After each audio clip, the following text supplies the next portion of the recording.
Hey everyone, welcome back to Sports Screen channel. And if you're passionate about football, especially the drama, glory and conversation of African football, you're in the right place.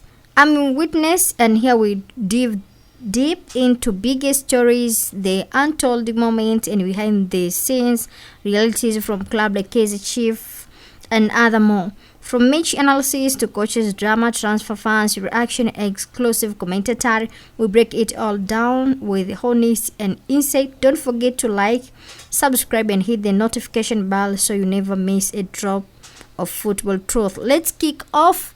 Join us, please. I want to share with you analysis of what is going on with KAIZER Chief, the Ntwari incident, the current coaches, Halil bin Yusuf, and what whether someone like Peter Mosimane should be considered, have to dive deeper or pick a side. So what is the situation? Inside of Ntwari, during their calling knockout cup match with Stellenbosch FC, KAIZER Chief want to substitute in Bruce Buvuma as goalkeeper just before penalties and of extra time. Ntwari refused to be substituted. He gestured that he was comfortable going into penalty shootout and don't leave the pitch.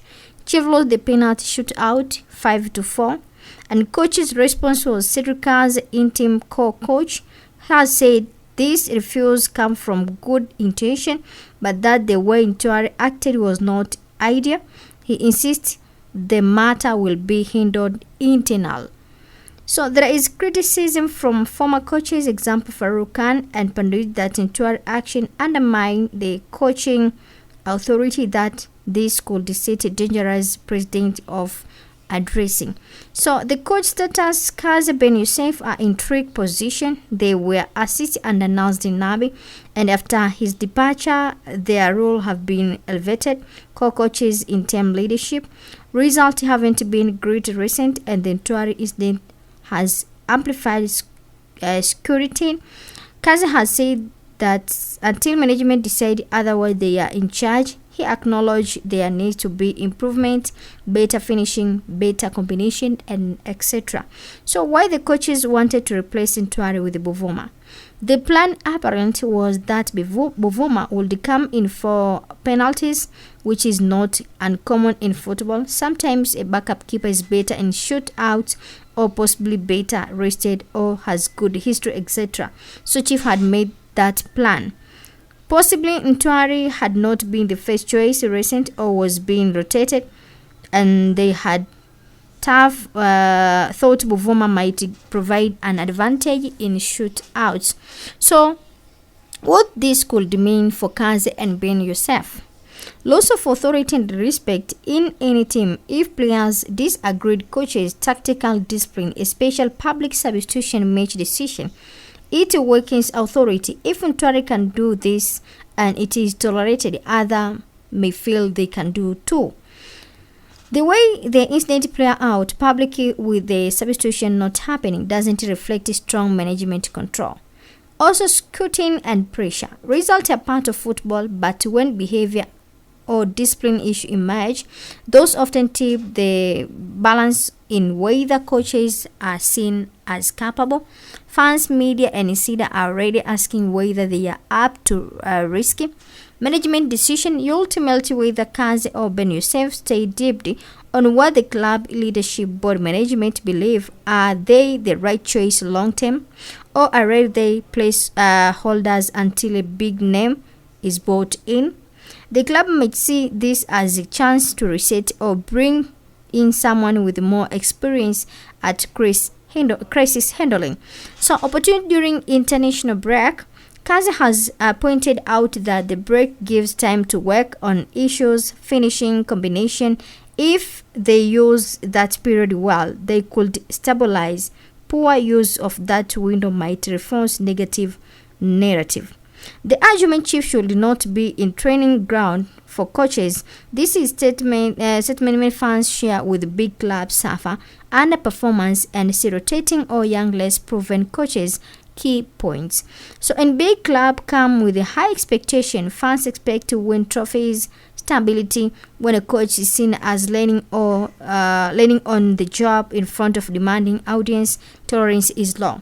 So if the club uses it as a stepping stone for coaches to build a regime without delivering result. It can damage prestige. So on the other hand, no coach is perfect. Even experienced one face bumps, but leadership should back them, clarify expectation, take risk, but ensure accountability.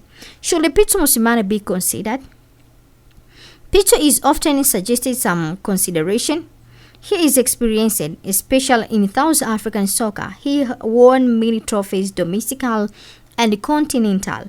He understands pressure, big club, big expectation, can handle the voice that comes with the Amicus. He has track record of success, which could bring confidence to the squad and fans. What will they need to align? Chief management will have to present a clear vision, financial backing, player recruitment, expectation stability. Mosimane has said before that he requires a proper plan of structure. This is not a charity scenario. He wants to know he is going into something sustainable. The current team culture and discipline issue, if Ntwari incident is symptomatic, need to be addressed. Even a top coach can fix a club that is ruthless. So also there may be contractual or financial implication. Chief will have to be willing to pay and secure his commitment. So what I think is likely, given all above, how I see it playing out and what maybe should happen, the entire incident is likely to not by itself enough to KAIZER Benishef to be immediately sacked, but it adds to a growing list of concerning. If in the next few matches, in post-international break, results do not improve and or there are more discipline control issue, then management is like to act. Chief will benefit from bringing in someone with stop attacking record, Pitso Mosimane, especially to restore structure, command and trust within the squad, but that need to come with a plan. If the club is parted, maybe KAIZER Benishef could salvage something, but that window is small and expectations are high. So let's see about content to keep in mind. Before jumping into outcome, there are critical contextual constraints. Chief management, not KAIZER Benishef, will decide their rates. Ken and Youssef inherited a challenging setup. Nabi Exist was part-tired of his coaching license issues. The recent run has been poor, winless in 3, calling knockout Exist, which adds pressure. The entire incident in flashpoints of discipline and authority. So in possible outcome, around probabilities, in outcome they get L relief, sacked, coaching change. Mid-season is probably maybe 40%. Another string of bad results, public pressure mounting, big name become available, or further disciplinary scandal. Chief bring in a more experienced coach. KAIZER and Benishef like resigned or let go. Club saying it is all nothing. Also, they survived this season but moved to a supporting assist role next season. In 30%, they managed to stay results, stabilize morale, avoid further public discipline issues, but do not deliver top result. Management retain them but bring in a high-profile head coach. KAIZER and Ben act as deep parties or technical staff. The confident skeptics and are trusted to continue red case 15%. They get a few strong wins, perhaps in calf or legs, establish authority, especially over key players, and the board give them a chance. They become full head coaches. They gain legitimate cast in the eyes of fans, club committee, and continued. Also, in interim extension, full re-evolution next season, 15%. Management opts to ride out this season with them, postponing final decision until off-season, giving them more time to prove.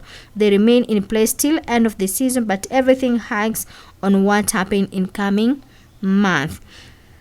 So, which events in the coming week monthly will be deceived? Result after the international break. If they return with improved performance and win, that will buy them some breathing space. If not, pressure will build sharp. Handle of the Ntwari episode of Future in Discipline. If the club of the entire if the club public support the coaches, informs consequence and communicates clarity that might restore or at least preserve authority. If it is ignored or mishandled, confidence erodes. Player buy in morale. If senior player or locker room side with coaches or players respond positively to their technical and direction, that help to in term fractures leak that is fatal. Availability of name coaches like Peter Musimano. If a coach of structure become available and signal willingness, management may pull the trigger, especially under pressure from fans and media. And board management patterns risk tolerance. If the chief board has low tolerance for experiments, they may act ill. If they believe in continuity and long-term building, they might give more time. So what seems likely may take. They will likely not last the full season, so co-head coaches, if results don't improve strong, the club decision will come before too long, especially after key loss or more public scandal. More realistically, they'll be downgraded into supporting roles, assistant technical coaches, while the club bring in experienced head coach, possibly mid-season or at the next transfer window.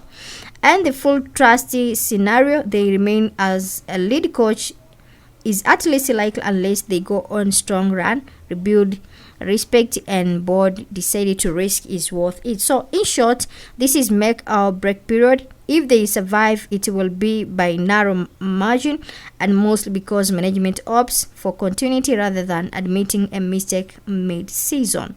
So KAIZER being safely turned around after the international break. Chief at winning the team show fight. Discipline is restored, especially after the Ntwari incident, and they claim the DSTV premiership table. So Ntwari situation is public resolved. Maybe he apologizes, gets a small suspension, and comes back into fall. Chief win 3 to 4 straight matches. Player leadership and fans calm down and media pressure. On KAIZER and being safe are offered the chance to continue until the end of the season, possibly permanently. Club keeps its structure and avoid the disruption of another coaching overhaul. Players discipline improve, and chance of this happening maybe 15%. So worst case scenario, what's happened? Chief lost their first 2 matches after the break. Media pressure intensifies. Fans begin protesting like a backlash. Dressing room discipline continue to fry, especially if other players start questioning the coach decision. So Chief lost to Cape Town Spurs, bottom of the table. One of more players open express frustration with the tactics or substitution. Another incident like in Ntwari 1 could be on field disagreement or visible frustration. Club management calls an emergency meeting and either bring a caretaker, example internal technical director, or fast track negotiation with someone like Peter Musimano or another experienced PSL coach. So what happened? Results are mixed. Chief win some, draw and lose other. They don't completely collapse, but don't inspire much confidence either. KAIZER being shifted, but pressure never fades. Chief scrape result, maybe 2 win, 2 draw, 1 loss in the next 5. Club doesn't act yet, waiting until December transfer window or January break. Management begin looking at alternative behind the scene, maybe already taking to Peter Musimano, given Hunt or other. Media and fans remain skeptical, but stop demanding immediate action. So in final, I can say short-term deal public but is professional with the Ntwari incident.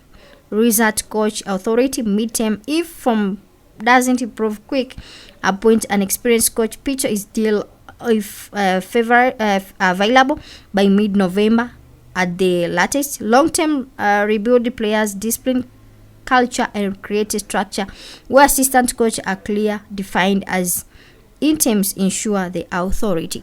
Guys, thanks for joining. This is Sports Queen. Enjoy.